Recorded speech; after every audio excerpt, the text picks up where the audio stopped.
हजारीबाग में Christmas gathering का आयोजन। हजारीबाग में क्रिसमस गैदरिंग का आयोजन किया गया, जिसमें विभिन्न धर्मों के प्रतिनिधियों ने एक दूसरे को क्रिसमस की बधाइयां दी। कार्यक्रम की शुरुआत धर्म बहनों की ओर से सामूहिक गीत और नृत्य के साथ हुई। बिशप आनंद ने केक काटकर क्रिसमस की सबको बधाइयां दी। इस अवसर पर बिशप आनंद ने कहा कि ईसा मसीह ने संपूर्ण विश्व को शांति का संदेश दिया था और आज उनके संदेश प्रासंगिक प्रतीत हो रहे हैं। उन्होंने कहा कि ईसा मसीह ने आपसी भाईचारा और प्रेम के साथ जीने की बात कही थी। साथ ही कहा कि राष्ट्र निर्माण के लिए भी सभी लोगों को आगे आने की जरूरत है, वह भी प्रेम से समर्पित होकर। कहा कि वे हजारीबाग के सेंट्रल जेल भी जाएंगे और वहां कैदियों से मिलकर शांति का संदेश देंगे।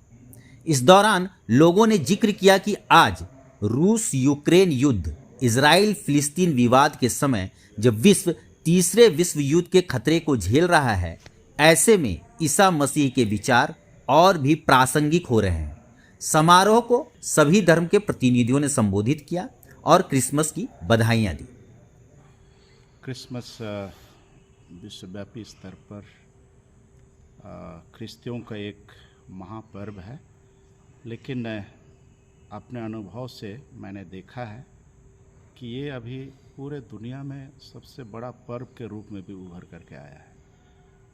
क्रिसमस ईसा मसीह के जन्म की खुशी में हम लोग मनाते हैं और उसी को याद करते हुए यहाँ हजारीबाग में भी हम मनाने के लिए तैयार हो चुके हैं।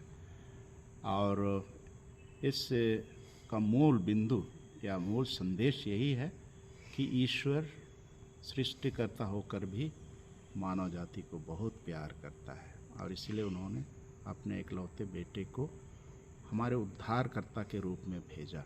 कैथोलिक चर्च में हम लोग आज 11 बजे मिस्सा, रात्रि को हम लोग मिस्सा बलिदान अर्पित करेंगे और उसके बाद में एक दूसरे को हम प्यार बांटेंगे और उसी के रूप में कल मैं इसी प्रेम के संदेश को बांटने के लिए सेंट्रल जेल जाऊंगा और वहाँ के जितने भी हमारे भाई बहन हैं उनको भी मैं प्रेम, मोहब्बत और भाईचारा का संदेश मैं दूंगा।